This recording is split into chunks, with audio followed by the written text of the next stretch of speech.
Bueno, ya tenemos aquí en la sala a nuestro primer invitado. Se trata del vicepresidente ejecutivo del CONET, ese es Rafael Paz. Como sabemos, estamos en medio de una situación referida a la reforma laboral y especialmente la formalización del empleo, el empleo formal. El CONET, el ex vicepresidente ejecutivo, ha estado realizando un periplo de visitas y concertación de exponer sus ideas y su propuesta, y por eso le tenemos aquí hoy con mucho gusto, Rafael. Buenos días. Muy buenos días, Luisín, Oscar, don Freddy Sandoval. Bienvenido. Para mí es un placer estar aquí con ustedes, en un sitio que me siento como si fuera mi casa, aunque casi no vengo, porque hay gente muy querida, para poder tratar temas de alta importancia, como es la reforma laboral, con el objetivo de generar empleos formales que contribuyan a resolver todo el problema social que hay en República Dominicana, cuya una de sus manifestaciones es todo este tema y drama de violencia que hay en el país. Así que para mí Rafael, es un honor estar aquí. hay una acusación fundamental que se le hace a este proceso de, digamos, de cómo lo están llevando los empresarios, que el sector empresarial quiere eliminar las conquistas laborales de los empleados. ¿Qué hay de verdad en esa posición que plantean desde medios de comunicación y parte del sector laboral, parte del sector sindical? Bueno, lo primero es un poco poner en contexto. El sector empresarial ha impulsado todo un proceso de reformas estructurales con el objetivo de revertir la grave situación de informalidad de la economía dominicana, que hoy llega a su nivel más crítico. El 65% de la economía dominicana es informal. ¿Y qué significa que el 65% de la economía dominicana es informal? Que son trabajadores que no tienen ni protección del Código Laboral, ni protección de seguro de salud, de pensiones, no tienen salario mínimo, no tienen vacaciones, subsidios por maternidad, no tienen ninguna de las garantías que ofrece el Estado para un trabajador formal. En adición a eso, tenemos un nivel de desempleo, en el caso de los jóvenes, de un 32%, y de los pocos jóvenes que trabajan, el 80% son informales. Hoy tenemos casi 668,000 jóvenes que ni estudian ni trabajan. Y esto es una bomba de tiempo, es caldo de cultivo para toda esta situación de violencia y criminalidad que Oscar retrata de manera magistral en su comentario. En adición a eso, en los últimos 10 años se ha destruido el 50% del empleo industrial femenino, y el factor de empleo que más ha crecido, lamentablemente, ha sido el empleo doméstico. O sea que podemos decir que en vez de estar creando empleos industriales para mujeres, hoy las mujeres dominicanas se están convirtiendo en trabajadoras domésticas, porque es el lugar donde han tenido que refugiarse ante la falta de creación de empleos por esta situación de cargas exorbitantes que hay para las empresas. Hay que entender algo con relación a al empresariado dominicano en sentido general. El 93% de las empresas de República Dominicana son micro, pequeñas y medianas empresas. Solamente el 1% son grandes empresas. ¿Qué significa esto? Tenemos una carga laboral tan alta que las pymes dominicanas no la pueden cubrir, y han tenido que migrar sistemáticamente a partir de las distintas reformas fiscales combinadas con este Código Laboral hacia la informalidad. Y ya yo les comenté lo que significa la informalidad para los trabajadores. Ahora, ¿qué significa la informalidad para el Estado dominicano? Bien, antes, solamente ese elemento de la carga laboral es el que incide en la informalidad. Definitivamente no, pero es uno de los elementos fundamentales. El único mecanismo de resolverlo es una reforma que reduzca la carga laboral, o no debería el Estado establecer mecanismos y de formalización en cuanto a establecer, digamos, penalidades o límites al acceso del mercado en sentido general a aquellos que no estén formalizados. Tú recordarás, Oscar, el año pasado nosotros planteamos al país una gran propuesta de pacto por el empleo formal. Esa propuesta de pacto por el empleo formal, que fue expuesta en un almuerzo de la Cámara Americana de Comercio en un discurso del presidente del CONET, Manuel Díaz Cabral, contenía 9 líneas de acción. Entre ellas estaba la reforma educativa, cuyo paso inicial acaba de concluir con el Pacto por la Educación. Estaba una la suscripción del pacto eléctrico, que debe comenzar en cualquier momento, el pacto fiscal que manda la Estrategia Nacional de Desarrollo, pero especialmente una de ellas era la reforma laboral. El presidente de la República, el año pasado, convocó y creó una comisión para la revisión del Código Laboral y el proceso, digamos, que se aceleró por esta línea. Entonces, tenemos que concluir también esto, como ya concluimos el Pacto por la Educación, para luego pasar a la parte impositiva. Y eso es importante que quede claro, porque el país no puede embarcarse en 10 reformas al mismo tiempo. Ustedes saben lo complicado que es sentarse en la mesa del diálogo aquí.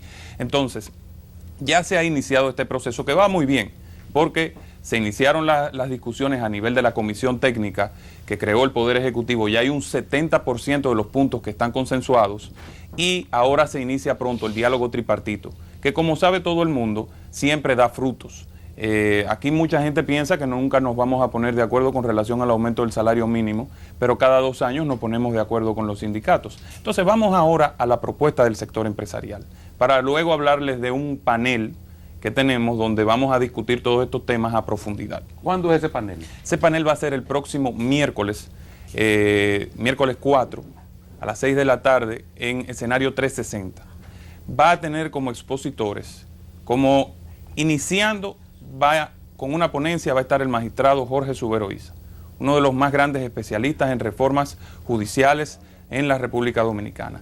Pero como panelistas va a tener un conjunto de economistas y abogados, entre los cuales vamos a tener a Eduardo Jorge Prats, que es uno de los principales exponentes del derecho constitucional dominicano, Carlos Hernández, que es la nueva estrella del derecho laboral dominicano, hijo del afamado jurista Lupo Hernández Rueda.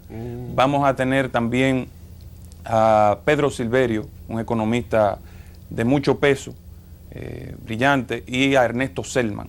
Entonces, del CRES. La idea es hacer una gran discusión en el ámbito técnico de qué está pasando con el mercado laboral, que es esto que hemos discutido. ¿Con quién es el encuentro? ¿Quiénes tienen derecho? ¿Quiénes participarán? ¿O con quién es el coloquio de manera que puedan intervenir? Estamos invitando a legisladores, senadores, diputados, estamos invitando a líderes de opinión y de los medios de comunicación y a todo el sector empresarial, sindical y a la academia dominicana. ¿Ahí participarán y tendrán alguna participación los dirigentes sindicales? Como participantes no, porque la idea es que este panel de especialistas puedan hacer un análisis. No son analistas del sector privado, como ustedes podrán darse cuenta. Son analistas y especialistas independientes que lo que van es a ayudar a desmenuzar toda esta discusión para que no se quede solamente en el ruido de las posiciones del sector empresarial versus las posiciones del sector sindical. Nosotros estamos empujando esta discusión hacia el nivel más académico posible, hacia el nivel de la discusión más conceptual posible. En las últimas semanas ha habido una cantidad importantísima de discusiones, de paneles, de debates en universidades, promovidas por la Fundación Global, por la Pucamaima, por la propia UAS. Vimos, por ejemplo, un panel de pymes que se celebró en esta semana, donde los dirigentes de cada una de las organizaciones más representativas de las pequeñas, las medianas y las microempresas manifestaron cuál es la situación socioeconómica. Rafa, ¿y por qué no incluyen ahí en ese panel al Ministerio de Trabajo? El Ministerio de Trabajo, en una posición muy prudente, ha decidido mantenerse un poco al margen de la discusión para permitir que los sectores se pongan de acuerdo. Y el gobierno ha asumido un papel de cierta neutralidad hasta tanto se inicie el diálogo tripartito, que ahí jugará un rol de facilitador. Aquí la gran responsabilidad, digamos, primaria está en el sector empresarial y el sector laboral, que se sentarán en la mesa del diálogo y se pondrán de acuerdo. Ustedes todavía están en una parte aparentemente de socialización de lo que es su visión del tema. Bueno, ya hay acuerdos por el orden del 70% de las modificaciones a nivel de la comisión. En el interín, entre la conclusión del trabajo de la comisión y que se inicie el diálogo tripartito, nosotros estamos en un proceso de socialización, no solo de nuestra propuesta, sino de la importancia de la reforma laboral. ¿Sabes por qué? Porque no es posible que este país cambie con exactamente el mismo modelo económico. Y el modelo económico está constituido de varias patas. Una de ellas es el mercado laboral. ¿Qué es lo que ha pasado? Tenemos una carga laboral que llega a un 57% solo el primer año y que va creciendo de manera sistemática y llega a un 220% a los 20 años. ¿Qué significa esto en español? Significa que por cada peso de salario que un empresario pequeño, micro o grande que paga de salario, tiene que buscar 57 centavos de cargas adicionales que no van de salario al trabajador, pero que significa el costo del empleo. Eso impide que los salarios reales del país puedan aumentar en la medida de las aspiraciones de la gente, y eso hay que resolverlo. ¿Y dónde sale ese 57%? ¿No? Bueno, ahí tienes que calcular el pago de pensiones, seguro, la cesantía, el pago de bonificaciones, el pago del Infotep. O sea, es un conjunto de pagos adicionales que tiene que hacer la empresa formal, que no hacen los informales, que encarecen el costo del empleo. A pesar de esto, los salarios en el sector formal son mucho mayores que en el sector informal. Ayer yo veía con mucha sorpresa unas declaraciones del gobernador del Banco Central que hablaban de que la informalidad es producto de los bajos salarios. Hay un estudio del propio Banco Central que dirigió Rolando Guzmán en el año 2008 que demuestra, incluso puedo citar hasta la página 24, que los salarios en el sector formal en promedio en aquel momento estaban por el orden de 14,000 pesos y en el sector informal estaban en 8,000 pesos, y que el 35%, del 35 al 45% de los salarios informales están por debajo del salario mínimo legal. Entonces, si República Dominicana no resuelve el problema de la formalidad, no vamos a tener, digamos, real distribución del ingreso nacional, porque la mejor política social para distribuir riquezas es el empleo formal privado. Eso es lo que hace y permite que la gente pueda ser dueña de su propio destino y no tenga que estar dependiendo ni de ayudas públicas ni de un trabajo en el Estado, que yo creo que es la aspiración de todos. Pero muy bien, Rafael, pero todo este tinglado y este propósito ahora que ustedes están verdaderamente en una campaña detrás de esto es un asunto de Estado. Y nada de esto sin la voluntad política y la intervención estatal. Esa respuesta de ayer del gobernador del Banco Central es un mensaje directo a ustedes de cambiar en algunos detalles. Los sindicalistas tienen unos reclamos muy fuertes con relación a la eliminación de algunos de los elementos de ahí, no los voy a citar. El gobierno responde, el gobernador del Banco Central está reclamando implícitamente y directamente mejoría en los salarios. ¿Cómo ustedes podrían llegar a hacer un planteamiento ya directamente al gobierno? Porque lograr este cambio, que siempre será provechoso, porque ese empleo informal da mucho más problemas de todos los que tú has citado, que son varios. Además, la gente no tiene nada, está en el aire. Y está dependiendo de cualquier eventualidad como para salirse 10 días del mercado y no tiene dónde funcionar, dónde comer. ¿Qué pasaría con la posición del gobierno ya de manera? No está aquí en el Ministerio de Trabajo, las autoridades monetarias, toda una serie de medidas para un proyecto de cambiar y reducir el empleo informal que tomará años. Todo esto se está manejando a través del Ministerio de la Presidencia, que ha sido el coordinador, digamos, de este proceso de discusión y el facilitador. Recordarán que en el decreto que emitió el presidente de la República señaló que el coordinador de la comisión era el ministro de la Presidencia, Gustavo Montalvo. Y el gobierno y el presidente han manifestado en varias ocasiones la voluntad del gobierno de empujar esto, siempre y cuando haya un consenso entre las partes. Pero igual ha dicho que no va a pasar ninguna ley que elimine o que quite conquista del sector laboral. Es que ninguna de las propuestas nuestras busca eliminar ni quitar conquistas del sector laboral. ¿Y entonces dónde está el cuello de botella? Yo quiero dejar eso meridianamente establecido. Cesantía 3 años máximo. Claro, para nuevos empleos. Hoy día no hay límite. Sí, pero hoy día tenemos un 15% de desempleo y un 65% de informales que igual no la tienen. No, yo no estoy diciendo que... Oye, yo estoy más de acuerdo con ustedes de lo que ustedes creen. El tema es lo que ha dicho el gobierno, lo que es posible pasar.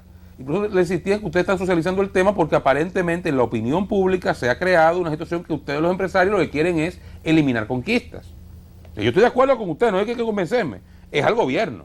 El presidente ha dicho y le prometió al sector sindical que no iba a eliminar conquistas. El gobierno está consciente de que nuestra propuesta no busca eliminar conquistas, ahora ha hecho un llamado correcto al diálogo y ha hecho un planteamiento para garantizar la tranquilidad de la población durante el proceso de discusión. Pero ahí no entre los estamos sectores. entendiendo, porque hay que ser responsable de alguna cosa. Ustedes plantean eliminar la cesantía o limitarla. Es una conquista que no va a existir. Es necesaria tal vez para formalizar la economía. Es mejor tal vez para el empleado y no lo sabe. Ahora, ustedes están planteándolo.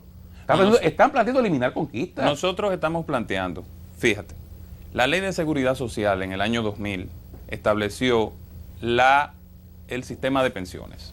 Cuando se estableció la cesantía en el año 1992, tenía una doble función. Era una especie de seguro de desempleo autogestionado, donde el trabajador tenía un colchón entre el momento en que salía de una empresa e iba a otra, pero también era una especie de pensión, de un ahorro que acumulaba el trabajador que no tenía pensiones en ese momento, y cuando se retiraba de la empresa, entonces se iba con ese dinerito que lo metía en una cuenta o compraba un inmueble y vivía de esa renta. Era la única manera que tenía la gente de poder sobrevivir sus últimos años, con ese ahorro. Cuando se creó el sistema de pensiones, se eliminó esa doble condición de la cesantía. Incluso la propia Ley de Seguridad Social habla de que se sustituya la cesantía por lo que en aquel momento se pensó que era la vía, que era un seguro de desempleo. Pero eso nunca se ejecutó en el Consejo de la Seguridad Social, que es el foro que la ley manda a donde se produzca ese acuerdo. Ahora, ¿qué nosotros estamos planteando ante esa imposibilidad? Para eliminar la doble cotización que existe hoy, que es una de las causas fundamentales de ese gran sector informal donde la gente ni tiene cesantía, ni tiene doble sueldo, ni tiene pensiones, ni tiene jornada laboral. Para resolver esa problemática, que es del 80% de los dominicanos, porque el Código Laboral de hoy solamente rige a un 20%. Atención, el Código Laboral dominicano hoy solo cubre al 20% de los trabajadores dominicanos, que son los pocos que tienen trabajo en el sector formal, que no están en el Estado, que no están en la informalidad y que no están desempleados. Entonces, para lograr que esa cantidad de gente pueda ser cubierta, hay que reducir los costos de ese código laboral. ¿Para qué? Para que las pymes puedan pagarlo. Entonces, ¿cuál es la salida razonable? Ya existe un sistema de pensiones que garantiza el retiro de los trabajadores. Ahora, vamos a convertir la cesantía en lo que debe ser, un colchón económico que permita al trabajo. ¿Hicimos esa propuesta en el aire? Claro que no fue un capricho del sector empresarial. Cuando analizamos los números del Banco Central y los números oficiales, identificamos dos detalles. Resulta que la mayoría, el 80% de los trabajadores dominicanos que rotan, lo hacen antes de los 3 años. Y resulta que el 85% de los trabajadores dominicanos, gracias a esas cargas laborales tan altas, que impiden que los salarios aumenten, ganan por debajo de 4 salarios mínimos de la Seguridad Social, es decir, por debajo de 40,000 pesos. Entonces, hicimos una propuesta que cubriera a los más vulnerables, que es con los cuales el Estado tiene la responsabilidad de darle mayor protección social. ¿Por qué? Porque los que más ganan, al final tienen mucho más rejuego. Este es un mercado donde se necesita gente con capacidad y con talento, y cuando las empresas lo tienen no lo sueltan a ese nivel.